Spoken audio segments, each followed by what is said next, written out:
Assalamualaikum dan salam sejahtera. Hari ini kita cuba jawab soalan objektif tentang kadar tindak balas ya. Okey, graf menunjukkan graf isi padu melawan masa. Jadi ini menunjukkan isi padu kiasi antarasil lah, B dan 2B ni ya. Okey, lengkung 1 mewakili tindak balas. Ini lengkung 1 mewakili tindak balas antara 40 cm padu asid nitrik 0.05 mol per dm padu dan serbuk magnesium berlebihan. Jadi dia guna serbuk lah kat sini kan. Okey. Jika eksperimen diulang dengan menggunakan larutan asid yang berlainan kepekatan. Jadi faktor yang dia nak tengok sini ialah kepekatan lah. Ya. Berlainan kepekatan. Dan isi padu berlainan isi padu juga. Antara keadaan berikut yang manakah menghasilkan lengkung 2. Jadi kita kena fahamkan dulu graf ni. Okey, seperti yang saya pernah sebut ya, bahawa untuk graf macam ni kita bahagian kepada dua kawasan. Kawasan yang depan ni selalunya berkait dengan faktor yang mempengaruhi kadar tindak balas. Faktor. Jadi apa faktor yang kita ada yang mempengaruhi kadar tindak balas? Ya. Satu ialah saiz bahan. Ya, saiz bahan. Kalau bahan tu kecil, menunjukkan jumlah luas permukaannya lebih besar. Jadi graf tu dia akan jadi lebih curam. Jadi kalau saiz kecil, ya. Kalau saiz besar, dia landai. Tindak balas tu, kadar tindak balasnya rendah. Tu kalau saiz besar. Okey. Kemudian faktor yang kedua apa? Kepekatan larutan. Kalau kepekatan tu larutan tu tinggi, pekat lah maksudnya. Jadi bilangan zarah per unit isi padu tu lebih banyak ya. Jadi kadar tindak balasnya tinggi. Kalau kepekatan tinggi, graf tu akan jadi macam ni. Kalau kepekatannya rendah, maksudnya dia cair, graf ni akan jadi macam ni. Jelas? Okey. Seterusnya, faktor yang ketiga, iaitu faktor suhu.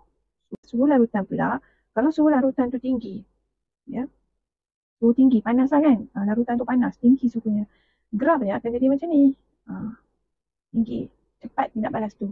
Hasil tu dapat dalam jangka masa yang singkat. Di masa dia singkat. Nak dapatkan isi padu kat sini ni. Okey. Tapi kalau suhu dia rendah, nak dapat isi padu ni, dia lambat masa dia. Kat sini masa dia. Jadi yang ni kalau suhu rendah. Ni kalau suhu tinggi, ni kalau suhu rendah. Jelas ya? Cikgu harap jelas. Ya? Dan ada lagi satu faktor kan? Faktor apa?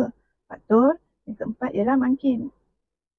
Kehadiran mangkin yang positif, mangkin yang betul untuk tindak balas tersebut. Kalau mangkin tu positif, jadi grafnya akan jadi curam lah. Kenapa? Sebab mangkin tu menyediakan satu laluan lain, laluan alternatif untuk tindak balas tu berlaku. Ya? Laluan yang lebih singkat lah untuk tindak balas berlaku. Tapi kalau tak ada mangkin atau mangkin yang negatif, tindak balas tu akan jadi lebih perlahan. Kadar tindak balasnya rendah. Jadi graf yang macam tu. Okay, ini untuk faktor. Ya? Faktor kita tengok di bahagian hadapan. Bahagian belakang ni pula, ini biasanya ialah mol. Mol bahan. Jadi kalau macam mana kita nak tahu mol untuk larutan? Kalau mol untuk larutan, kita guna formula MV per 1000.